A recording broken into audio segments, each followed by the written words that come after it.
Di perjalanan itu mereka melihat ada seorang nenek-nenek yang lagi sibuk nyari rumput. Wah, langsunglah mereka sampirin si nenek-nenek ini kan, niat mau nanya nih. Tapi sebelum pertanyaan itu terucap, nenek-nenek langsung balik badan, dimarahin ya kan. Ngapain kalian di sini, ha? Mau cari mati kalian? Ini bukan tempat kalian, pulang kalian. Nek, maaf nek, kami cuma mau ke lokasi kemah, tapi kayak kami tersesat lah nenek. Soalnya dari tadi nggak ketemu area kemahnya. Ini kami harus jalan ke arah mana ya nek ya, kata mereka. Pertanyaan itu balik lagi bikin si nenek-nenek ini marah, Wak. Cuma marah kedua ini dia nggak pakai bahasa yang mereka ngerti. Dia pakai bahasa yang asing kali di telinga kami. Bukan bahasa Lampung ya, bukan bahasa Lampung, bukan bahasa Jawa, bukan bahasa Melayu, nggak tahu pokoknya tak ngomong apa si nenek ini. Tapi sambil marah.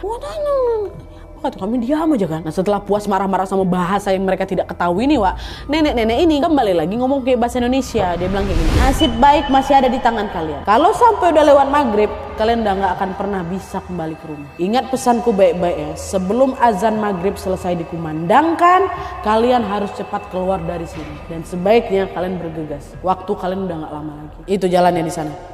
Kalian harus keluar lewat sana. Kata nenek itu menunjuk sebuah pohonan, macam karak pepohonan gitu, yang gelap, lebat. Cuman karena kami nggak yakin dengan arahan nenek ini, Rere nanya, Nek, apa nggak ada jalan yang lain, Nek? Saya takut lewat sana. Nggak ada. Cuma jalan itu satu-satunya supaya kalian bisa keluar dari tempat ini.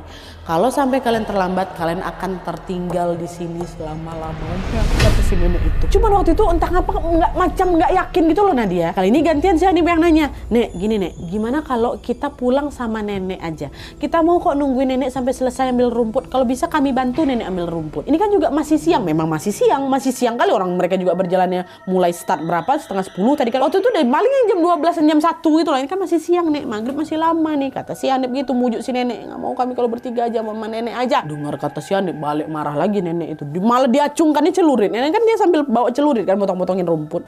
Dia ngomong lagi pakai bahasa asing. Takut kami Nadia gegara diapain sama celurit. Larilah kami menuju ke hutan lebat yang ditunjuk sama si nenek tadi. Gitu. Nah setelah beberapa saat berlari, lari terus, mereka sampai di tepi jalan raya.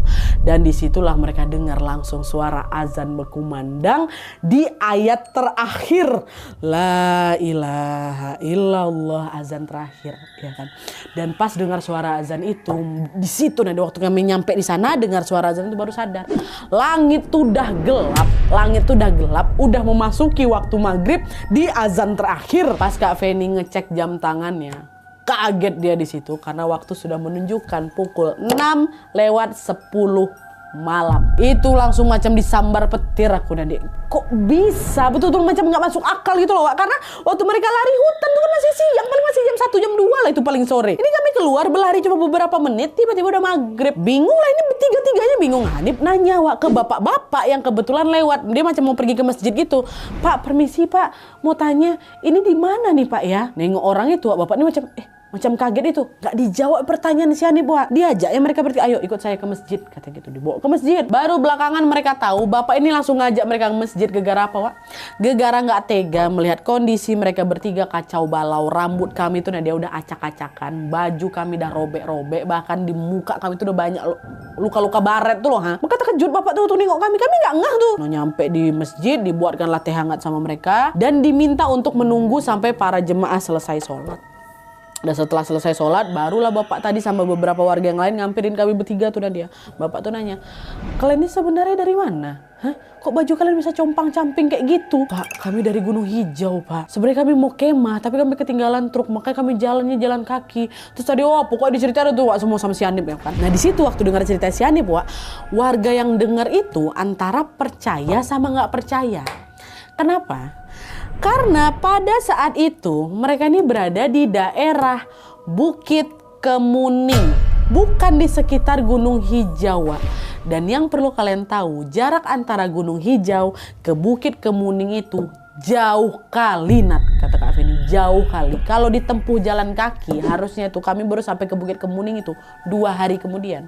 2 hari butuh perjalanan jauh memang. Tapi nyatanya apa? Mereka dari Gunung Hijau siang, ya kan, keluar dari sana jam 6 sore. nggak nyampe 12 jam. Harusnya 2 hari kalau bisa kami nyampe ke Bukit Kemuning itu. Nih, nggak nyampe 12 jam. Katakanlah mereka jam 2 lah tadi keluar setelah ketemu sama nenek-nenek itu kan. Keluar paling 4 jam. 4 jam. Kok bisa sampai Bukit Kemuning? Kan udah jelas macam nggak masuk akal gitu kan, Wak. Dan selain itu, beberapa warga juga sempat curiga